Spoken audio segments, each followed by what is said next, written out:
Good morning. We are live on Thursday, and I'm Joel Fieri, and this is Christian Perspective, otherwise known as the Faith Filter. And we are waiting for the one and only Michael Gavlak to come. We're not waiting for Lucas because Lucas is always here. Good man. Good morning, Lucas. Don't know if Michael's doing his show and going over, which I won't go on and on about because I always do. But we're waiting for him. And then we're talking today about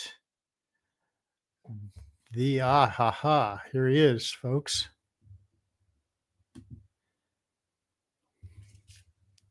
And to give you his version of Sharp Dressed Man, we have from Z. Oh, no, wait a minute.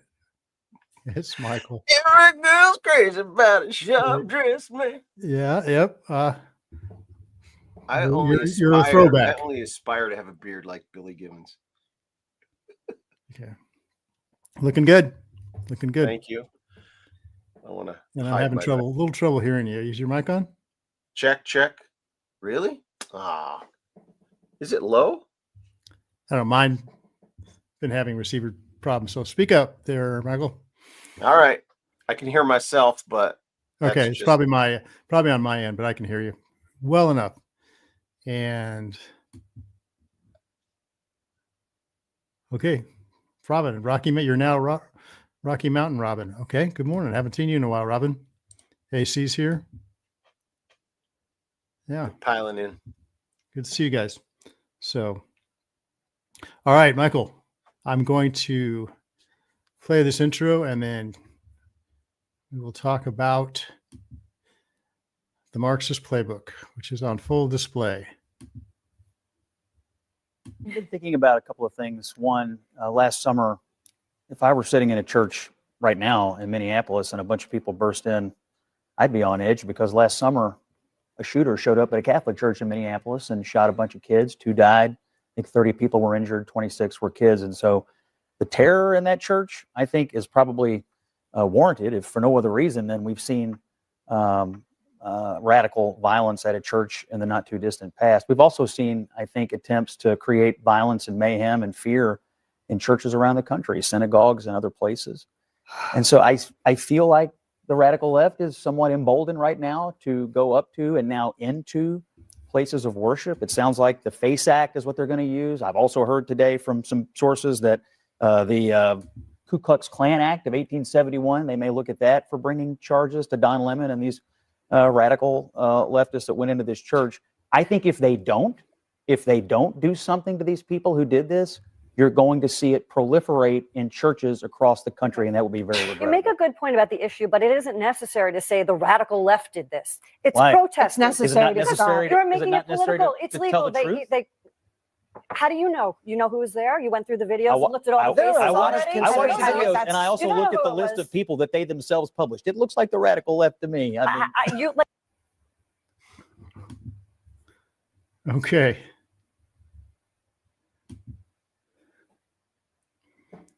That's always fun. And Michael, are you on stage? I don't know. You click some button and push me off stage. I know. I need a running producer as we're here. So that's always fun, isn't it? To see the radical left tied in knots like that with straightforward truth about what really is happening. It's not fair to say that the radical left. It's like these people are in such a bubble. They don't. Who else is going to do that, right? Right. Don Lemon's not going to hang out with the radical right, and the radical right is so tiny. It's like you can't even find them. Yeah, and I suppose there are some really weirdos on what you would call the radical right that might disrupt a church, but I don't even know if they're what you would call conservative. So, because if you scratch what they call the radical right, you'll find some Marxism there too. So, but yeah, so I call this the Marxist Playbook because in going all the way back to the French Revolution, which to me is the cradle of Marxism, it's really where those kind of ideas had their birth, at least as society wide, and all the terrors of the French Revolution, all the way through, obviously, when Marx and Engels started writing, and then obviously in the 20th century when communism had its big heyday. That 20th century was the communist experiment, especially the second half of the 20th century. And this was the playbook. This was how they had to do it. They had to attack churches, because the one thing that communism cannot allow is something else besides the state to be God. Does that sound right to you?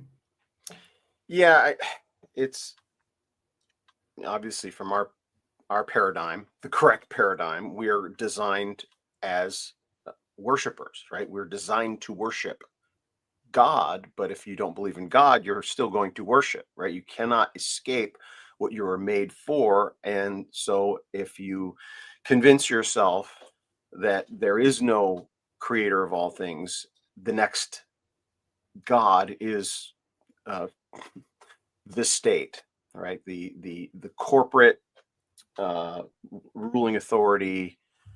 It's crazy, because growing up, I was exposed to some of the, the leftists. I was a little bit in that camp because of my elders and the people that were around me, and it was anti-establishment, anti-establishment, anti-establishment. And then fast forward 30 years and they rise and they become the establishment, right? And then it's like, yeah, pretty much. So it's like that spiteful liberal kid in class who was snarky is now actually making policy that affects the rest of the world. And it's quite a thing to see it being exposed this way. It's weird how, I mean, you've known me a while, and the project I'm working on, and what I keep finding myself kind of in the middle of things, or things happening in our culture that I've been kind of researching, and sometimes they intersect. And in this past September, I went to visit my mom. She had surgery. And where did I fly into? I flew into Minneapolis, St. Paul.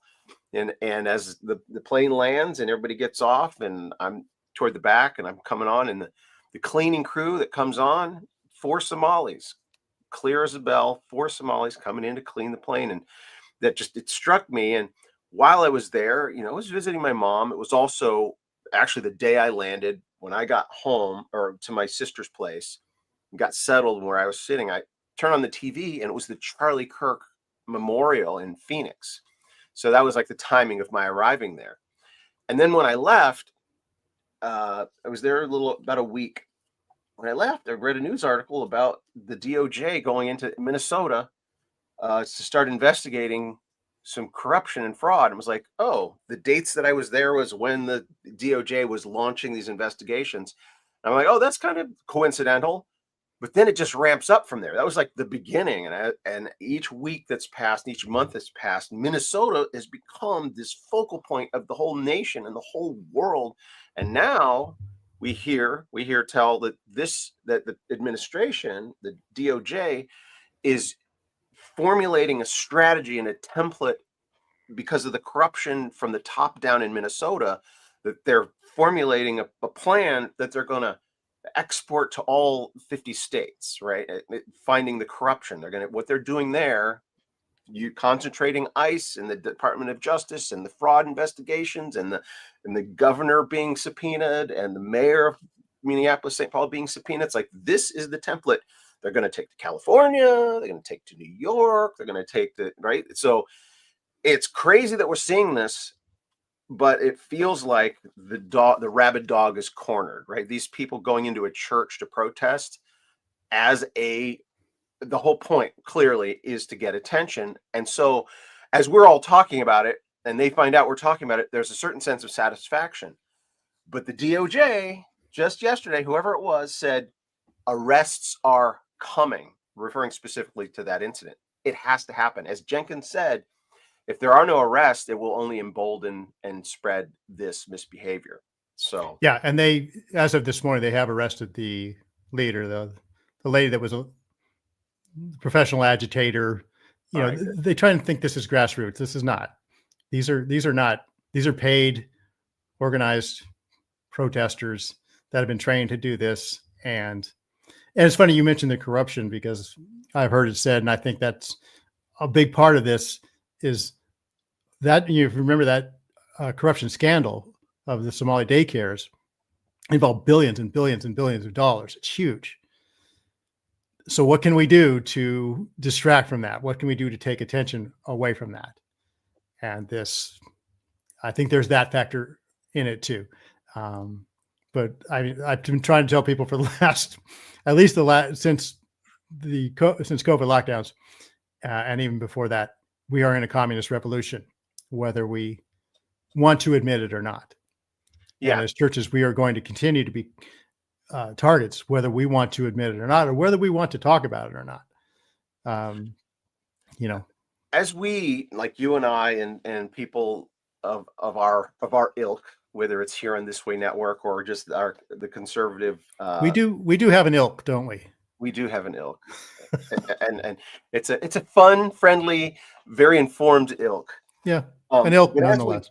As we watch and pay attention, some of this stuff, it's like, man, it feels like certain things happening. For example, you know, the corruption, and then Tim Walz feeling the heat and declaring that he's not going to run for re-election, and then Renee Good gets shot, right, the timing of that, and then that blows up, and obviously they're like, this is great, now we can distract from the other things. It's like, it certainly couldn't have been orchestrated, right? That ICE agent didn't go in that day going, well, I'm going to do something that's going to let the Democrats distract from the corruption, blah blah blah.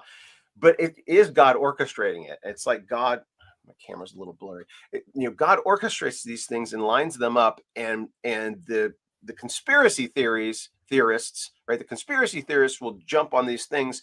It's like, how could that? It feels coordinated. It couldn't have just randomly happened, but God does that, right? It is coordinated, just not by man, right? God is in control. He's got a hand in these things, and it's fun to observe and watch. It's so blatant to us who've been watching it, who've been tracking it.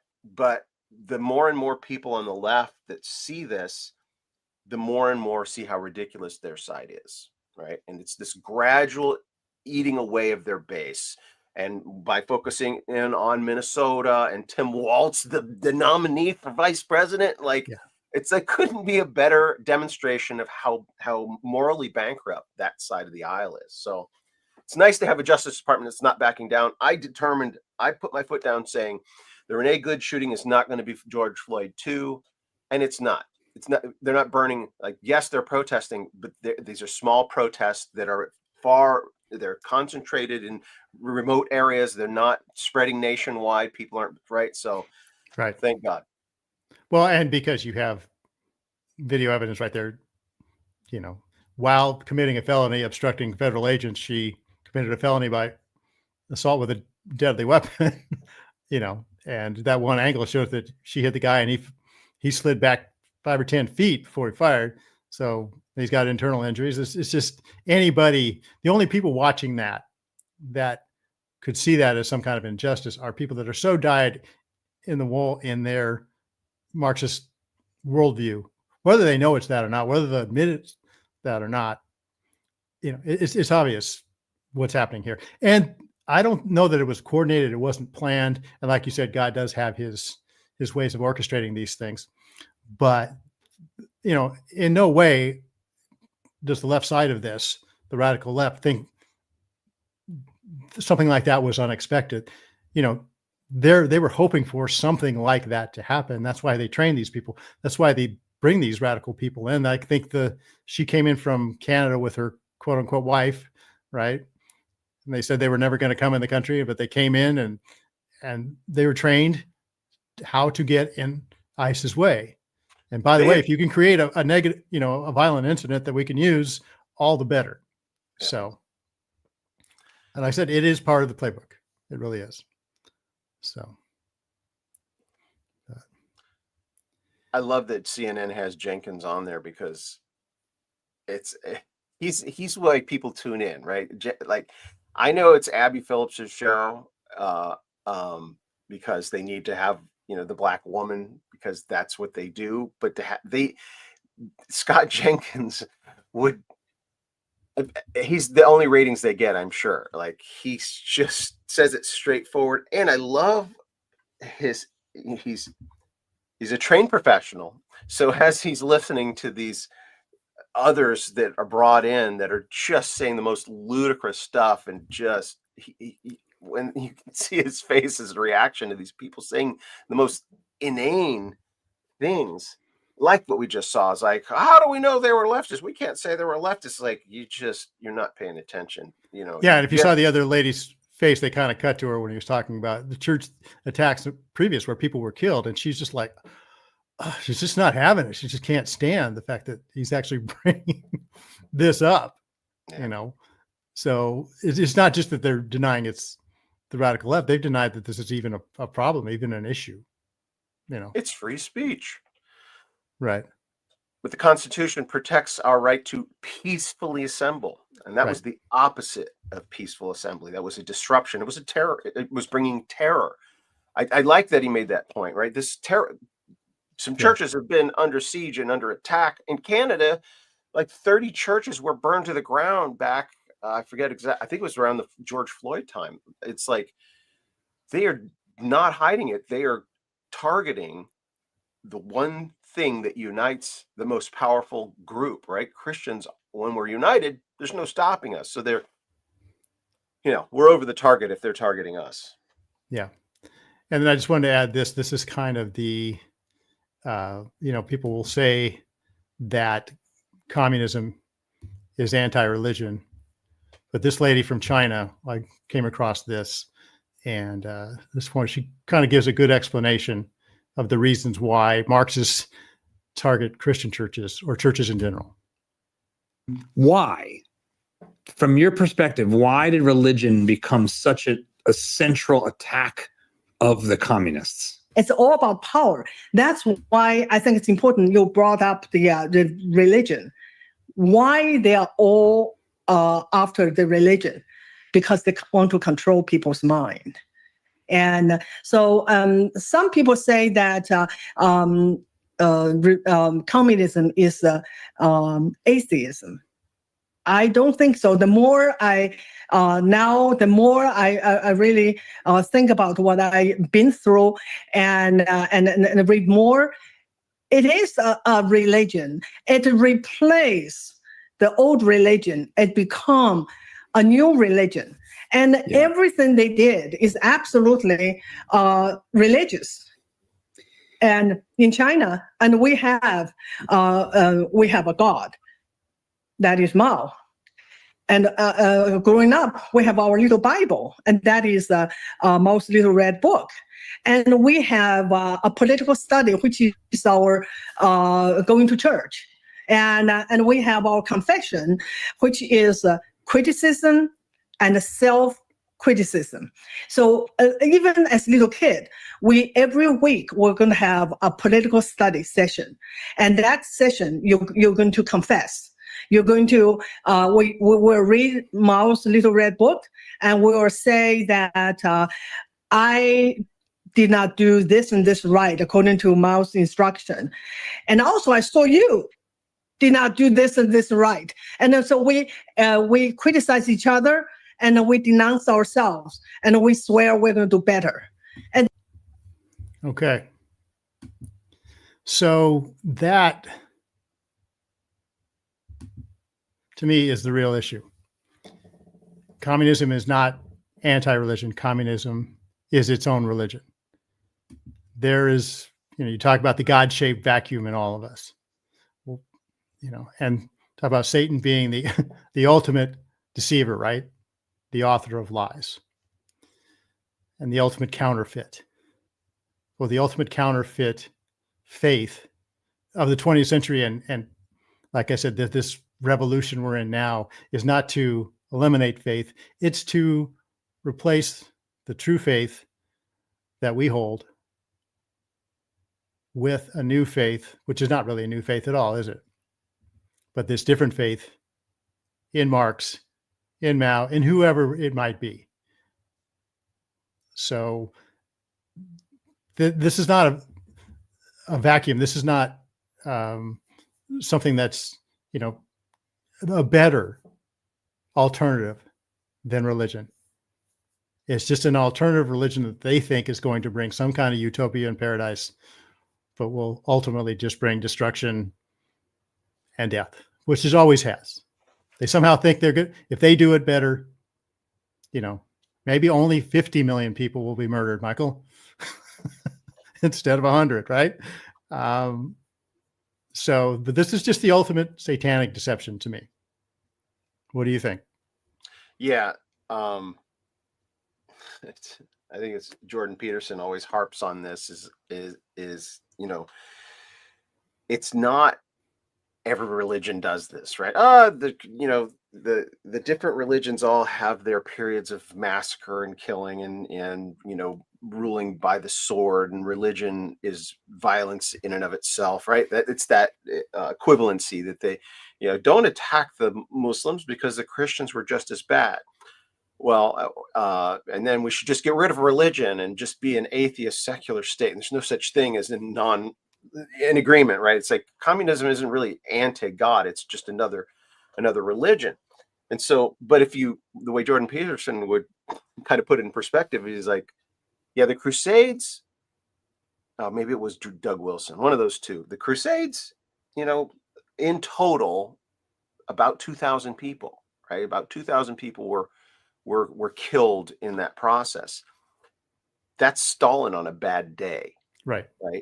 Like that's 60 million, or upwards of 60 million under Stalin. That's atheism on a slow day, right? 2,000. The millions. There's far more people executed under godless rule than under any other system. So exactly. But it's being exposed. Christian. I had this conversation yesterday with somebody, and we're like, was it yesterday or the day before? And I used the phrase "greatest Christian nation" in reference to the United States. And the person, this is a Christian friend of mine that I was talking with, and it gave them pause and like, "Greatest Christian nation? What are you talking about?" I'm like, "Well, we're backslidden, right? We're backslidden, but we're still." In our roots, we're founded as a Christian nation, and we are the greatest nation, right? We are the most powerful nation. We're the largest nation with the biggest economy. And so when I say that, Christian is our history, our roots. God blessed America. God provided us abundance, and we backslid. And now we're in a phase of repentance. I really think we're in a phase of repentance.